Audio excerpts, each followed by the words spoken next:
Jambo to the Sunduck family, welcome to our Sunduck Media channel.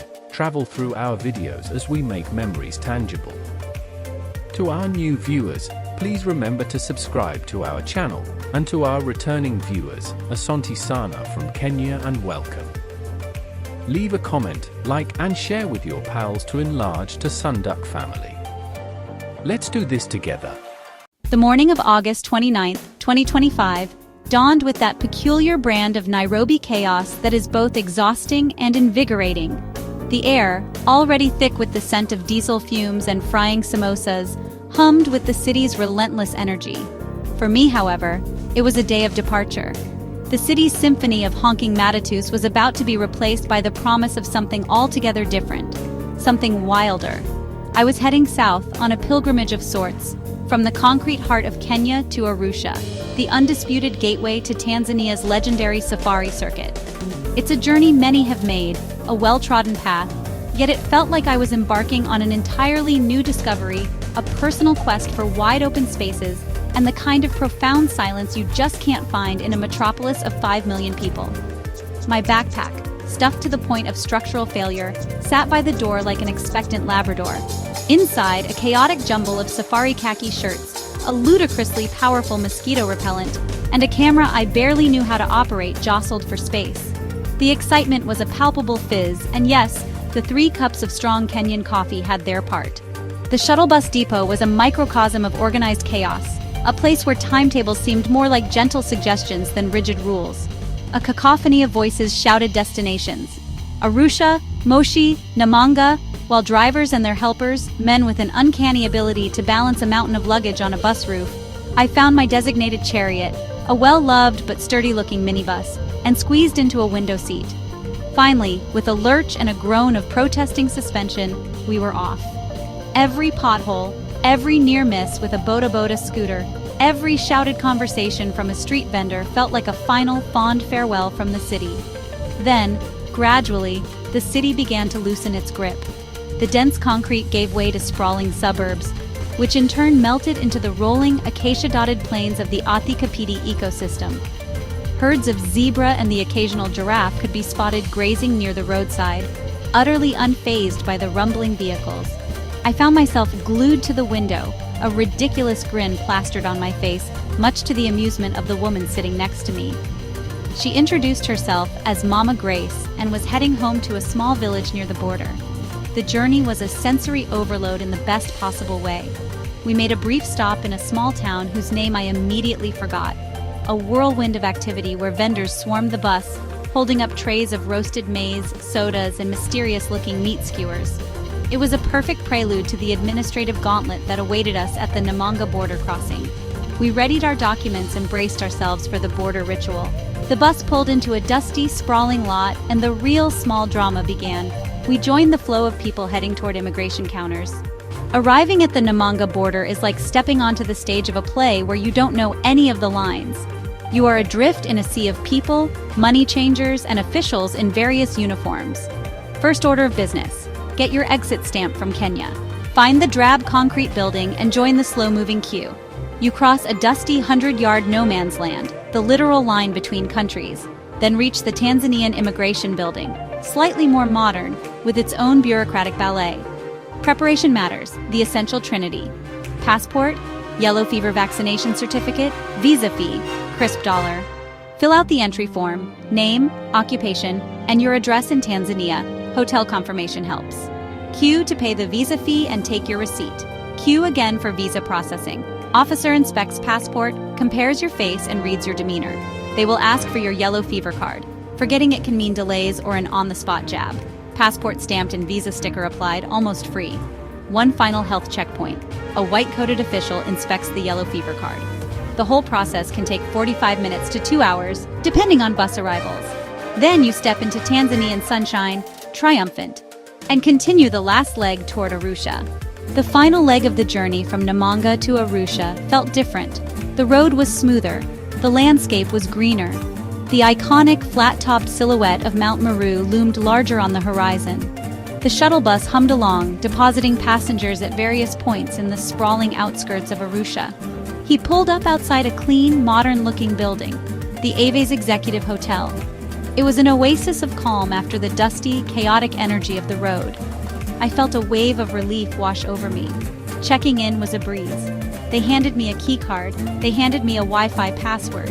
A porter, insisting on carrying my single, albeit heavy backpack, led me to the elevator. My room was a sanctuary. It was spacious and immaculately clean. The window offered a fantastic view over the city's rooftops, with the majestic slopes of Mount Meru providing a stunning backdrop. I immediately went through my post-travel ritual, dropping my bag, kicking off my shoes, and performing a celebratory faceplant onto the crisp, cool sheets of the bed. After a few moments of blissful stillness, I explored the amenities. There was a small desk, a flat-screen TV with international channels, and a bathroom with impressive water pressure. After that glorious shower, I felt like a new person. I unpacked a few essentials, feeling immense satisfaction as I hung up a clean shirt. The Aves Executive Hotel wasn't just a place to sleep. It was a base camp, a place to recharge and prepare for the adventures that lay ahead. As the evening light softened over the city, I stood by the window, looking out at Arusha and feeling a deep sense of contentment. The journey had been long, but the welcome had been worth it. I rested, readying for the next day.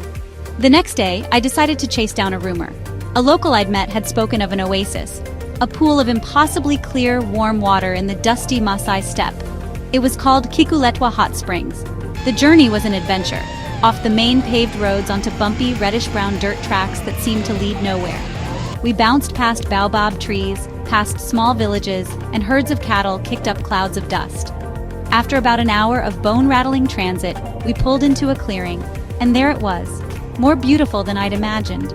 A large crystalline pool, an astonishing turquoise blue, nestled among the sprawling roots of ancient fig trees. Sunlight filtered through the dense canopy, dappling the water's surface and illuminating the depths.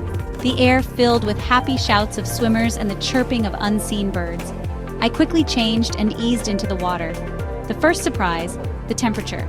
Perfectly lukewarm, refreshing but not cold. The second surprise, the little fish. The pool is full of tiny gararufa, the same kind used in spa pedicures.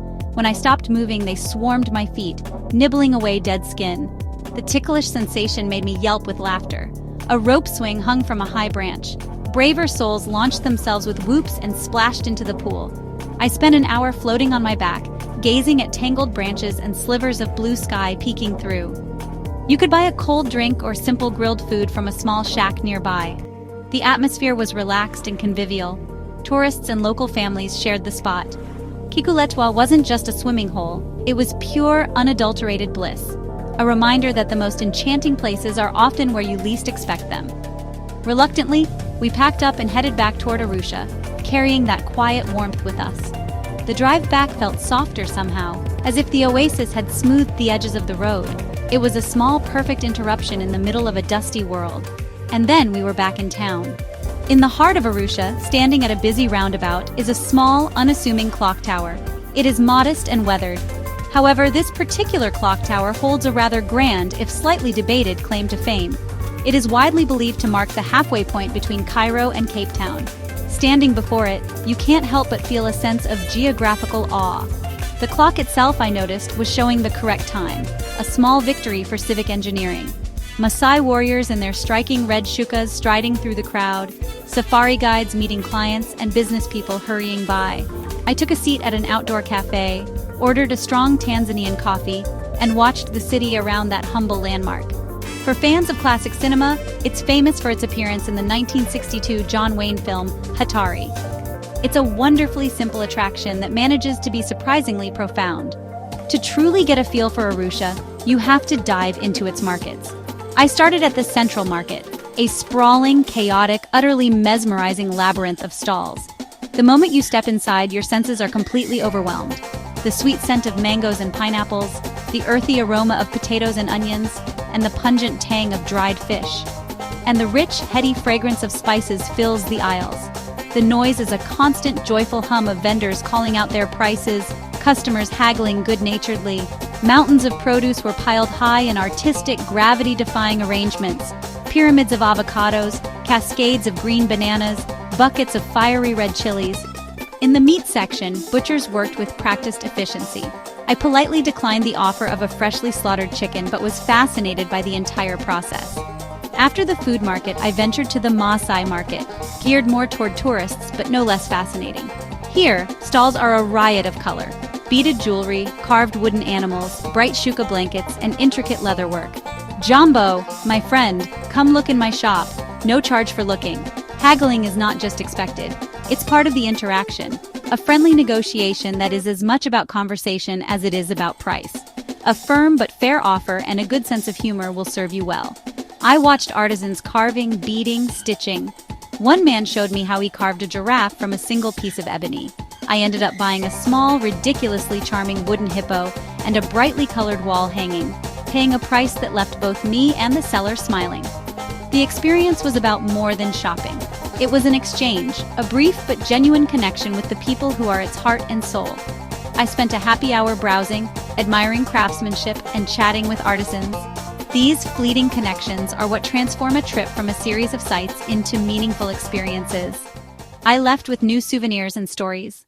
As my short time in Arusha drew to a close, I found myself sitting at that same cafe near the clock tower, reflecting on the journey. The trip from Nairobi had been more than just a physical transit.